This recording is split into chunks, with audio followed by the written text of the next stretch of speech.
अस्सलामुअलैकुम स्टूडेंट्स, आज हमारा C++ का लेक्चर नंबर 15 है। आज जो हमने पढ़ना है वो हम चैप्टर नंबर 5 स्टार्ट कर रहे हैं। उसमें सबसे पहले हम देखेंगे कि कंट्रोल स्ट्रक्चर क्या होता है।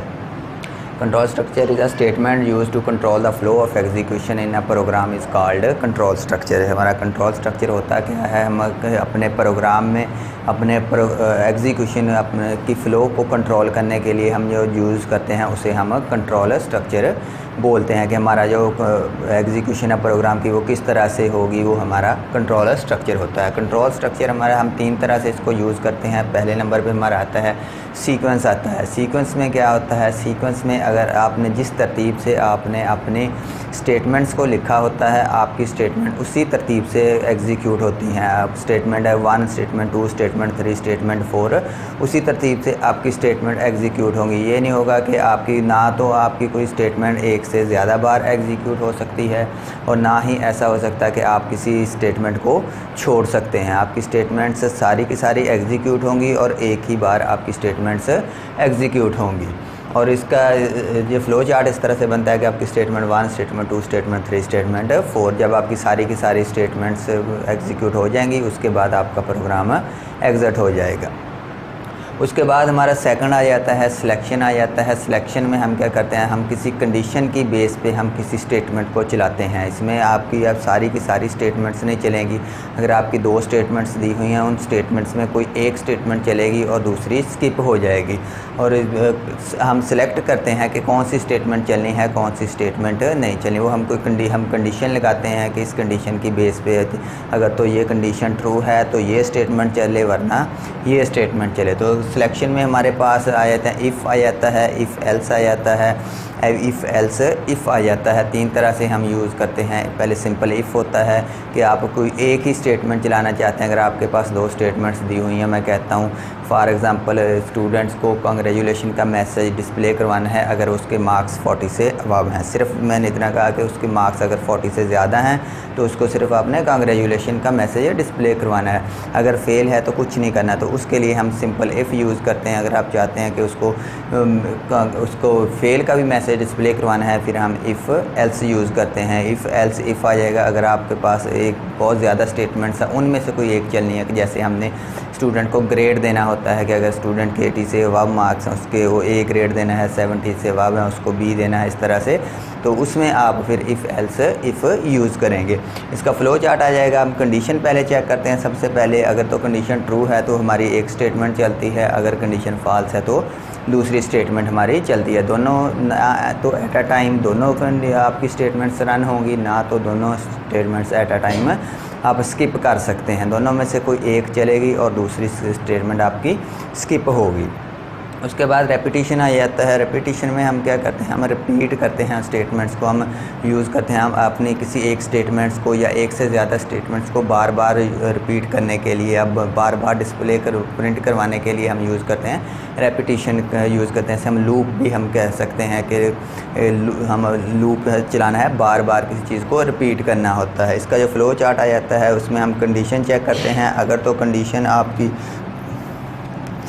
कंडीशन आपकी ट्रू है तो ये स्टेटमेंट चलेगी और फिर इसी तरह से ये दोबारा से बार बार कंडीशन आपकी चेक होती रहेगी। तब तक आपकी ये स्टेटमेंट चलती रहेगी जब तक आपकी कंडीशन है ट्रू है। जब आपकी कंडीशन फॉल्स होगी फिर आपका प्रोग्राम एग्जिट होगा। इसमें जो हम यूज़ करते हैं रेपिटेशन में हमारे आते हैं, हमारे पास डू लूप आ जाता है, डू वाइल लूप आ जाता है और उसके बाद हमारे पास आ जाता है फॉर लूप आ जाता है। उसके बाद फंक्शन कॉल आ जाता है। फंक्शन कॉल हम यूज़ करते हैं। हमारा कंट्रोल ये होता है एक ब्लॉक ऑफ स्टेटमेंट से दूसरे ब्लॉक ऑफ स्टेटमेंट पे मूव होता है। अब जब फंक्शन कॉल आती है तो हमारा क्या होता है, इससे जो कंट्रोल होता है वो इस स्टेटमेंट से इस ब्लॉक से मूव करके दूसरे ब्लॉक में चला जाता है। वहाँ पे जो स्टेटमेंट होती है वो एग्जीक्यूट होती है। एग्जीक्यूट होने के बाद आपका कंट्रोल दोबारा से रिटर्न हो जाता है इसी मेन प्रोग्राम की तरफ। और फिर से आपकी जो रिमेनिंग स्टेटमेंट्स होती हैं वो आपकी एग्जीक्यूट होती हैं। स्टेटमेंट 1 है, उसके बाद आपकी फंक्शन कॉल आ गई तो आपका कंट्रोल है मूव हो जाएगा इस ब्लॉक में और आपके यहाँ पे फंक्शन स्टेटमेंट्स जो भी एक है या एक से ज़्यादा स्टेटमेंट्स हैं वो आपकी एग्जीक्यूट होंगी। एग्जीक्यूट होने के बाद आपका दोबारा से कंट्रोल रिटर्न हो जाएगा फंक्शन उसकी मेन प्रोग्राम की तरफ, और अब बाकी जितनी भी स्टेटमेंट्स हैं वो सारी की सारी आपकी उसके बाद होंगी एग्जीक्यूट होंगी। उसके बाद हमारे पास रिलेशनल ऑपरेटर आ जाते हैं। Relational operator are use to specify condition in program. हम किसी कंडीशन को स्पेसिफाई करने के लिए हम यूज़ करते हैं, हम कंपेयर करने के लिए दो वैल्यूज़ को हम रिलेशनल ऑपरेटर यूज़ करते हैं। रिलेशनल ऑपरेटर का आंसर हमारे पास ट्रू या फॉल्स की सूरत में आता है, या तो आंसर ट्रू आता है या हमारा आंसर फॉल आता है। उसके कुछ एग्जांपल आ जाएंगे, जैसे ग्रेटर दैन, लेस दैन, आपका इज़ इक्वल का sign double is equal use होगा। अगर सिंगल इज़ इक्वल है तो वो एक असाइनमेंट ऑपरेटर है, वो रिलेशनल ऑपरेटर नहीं है। जैसे greater then is equal, less than and is equal और नॉट इक्वल का ये ऑपरेटर है हमारे पास, ये रिलेशनल ऑपरेटर हम यूज़ करते हैं इनको कंपेयर करने के लिए, वैल्यूज़ को दो वैल्यूज़ को कंपेयर करने के लिए। उसके बाद हमारे पास रिलेशनल एक्सप्रेशन आ जाता है, is a statement use to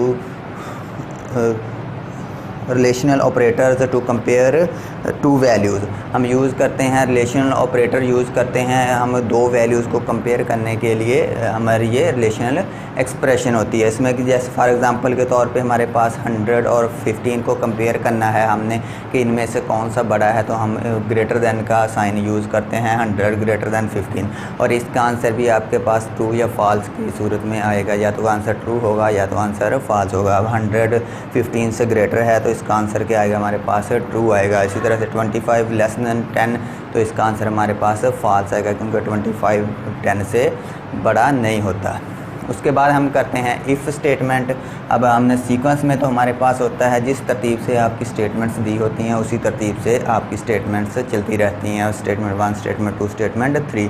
अब सिलेक्शन में हमने क्या करना था, उसमें हमने सिलेक्ट करना होता है, हमने कोई कंडीशन लगानी होती है, उस कंडीशन की बेस पे हम फिर बताते हैं कि हमारी कौन सी स्टेटमेंट चलेगी, कौन सी स्टेटमेंट नहीं चलेगी। उसमें सबसे पहले हमारे पास आता है जो वो इफ़ स्टेटमेंट आती है।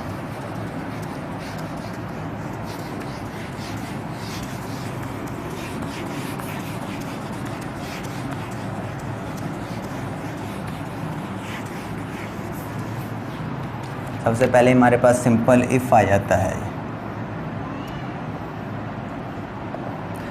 इफ़ है, इफ़ एक कीवर्ड है C++ में, तो इसे हम यूज़ करते हैं कंडीशन अपने उसको कंपेयर कंडीशन लगाने के लिए। हम कोई दो आपके पास स्टेटमेंट्स हैं, उनमें से आपने कौन सी चलानी है कौन सी स्किप करनी है, उसके लिए हम इसे यूज़ करते हैं।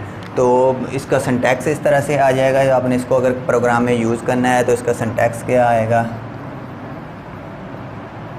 सिंटैक्स आएगा आपका इफ़ आएगा, इफ़ यहाँ इसके बाद ब्रैकेट्स में आपका कंडीशन आएगा और यहाँ पे नीचे आपकी स्टेटमेंट आएगी। अब इफ़ और उसके बाद ब्रैकेट्स में आपने कंडीशन लगानी है, कंडीशन लगाने के बाद नीचे अगर तो कंडीशन ट्रू होगी आपकी स्टेटमेंट चलेगी, अगर कंडीशन फॉल्स होगी तो आपकी ये स्किप स्टेटमेंट नहीं चलेगी और स्किप होके आपका प्रोग्राम एग्जिट हो जाता है। अब कंपाउंड स्टेटमेंट के लिए भी आप यूज़ कर सकते हैं इफ़ को, उसके लिए आपको फिर करली ब्रैकेट्स का यूज़ करना पड़ेगा। उसके लिए इफ़ लगाएंगे, इफ़ कंडीशन आ जाएगा और एक से ज़्यादा अगर आपकी स्टेटमेंट्स हैं, स्टेटमेंट 1, स्टेटमेंट 2, इसी तरह से जितनी भी आपकी स्टेटमेंट्स हैं वो आपकी एग्जीक्यूट होंगी। अगर आपने कंपाउंड इफ़ यूज़ करना है, कंपाउंड स्टेटमेंट के लिए इफ़ को यूज़ करना चाहते हैं, इसका हम एक प्रोग्राम लिखते हैं कि जिसमें हमने एक स्टूडेंट को एक मैसेज देना है। इसकी कुछ लिमिटेशन हैं आपकी इफ़ स्टेटमेंट की, कि जैसे कैसे है, अगर मैंने कहता हूँ एक प्रोग्राम लिखना है कि जिसमें स्टूडेंट अगर तो उसके 40 या 40 से अब मार्क्स हैं तो उसको कंग्रेचुलेशन का मैसेज डिस्प्ले करवाना है। अगर उसके 40 से कम मार्क्स हैं तो उसको फेल का मैसेज डिस्प्ले करवाना है। लेकिन अगर आप इफ़ सिंपल इफ़ यूज़ कर रहे हैं ये उसमें काम नहीं करेगा। इसमें क्या होगा आपका, अगर तो 40 से कम मार्क्स हैं फिर तो उसको कंग्रेचुलेशन का मैसेज डिस्प्ले होगा, लेकिन अगर मार्क्स 40 से कम हैं फिर ये प्रोग्राम कुछ भी नहीं करेगा। तो इसकी ये लिमिटेशंस हैं। तो इसका हम एक प्रोग्राम लिखते हैं। प्रोग्राम स्टार्ट वैसे ही करना है, include studio, include iostream.h, include conio.h, wide main wide, ये सारे प्रोग्राम में होगा। उसके बाद हम यहाँ से मेन प्रोग्राम स्टार्ट करते हैं। उसमें मैं ले लेता हूँ इंट मार्क ले लेता हूँ, स्टूडेंट्स के मार्क्स एंटर करवाने हैं, इंट मार्क्स ले लिए। उसके बाद क्लियर स्क्रीन यूज़ करेंगे। उसके बाद आप आ जाएंगे जी, आप स्टूडेंट से मार्क्स एंटर करवाएंगे। मैं कहता हूँ स्टूडेंट्स के मार्क लो एंटर करवाओ। उसमें हम करेंगे स्टैंडर्ड इनपुट यूज़ करेंगे, CN का यूज़ करेंगे। सबसे पहले तो मैं Cout से मैसेज डिस्प्ले करवाता हूँ, enter your marks.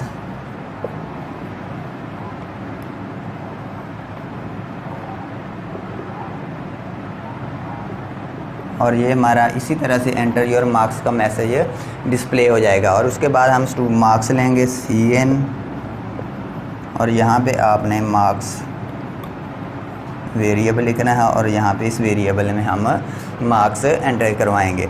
Marks enter करवाने के बाद आपने कंडीशन लगानी है। अब सिंपल इफ़ यूज़ करना है, तो यहाँ पे हम लिखेंगे इफ़, यहाँ पे लिखेंगे if marks greater than or equal to 40।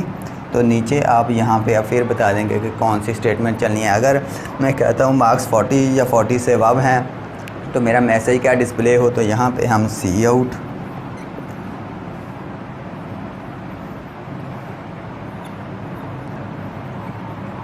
You have passed,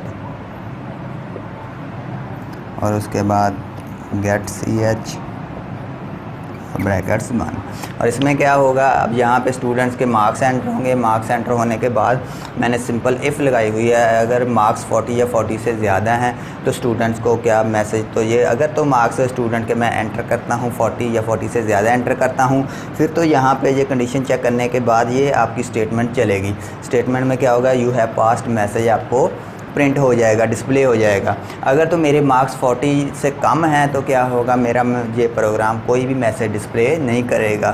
तो ये हमारे इफ़ की लिमिटेशन है। तो अगर मेरे मार्क्स 40 से कम हैं तो मुझे कुछ भी मैसेज डिस्प्ले नहीं होगा। मैसेज कब डिस्प्ले होगा, जब मैं 40 या 40 से अब मार्क्स एंटर करूँगा। तो ये था हमारा आज का लेक्चर। अगर आपका कोई क्वेश्चन हो तो आप मुझसे पूछ सकते हैं।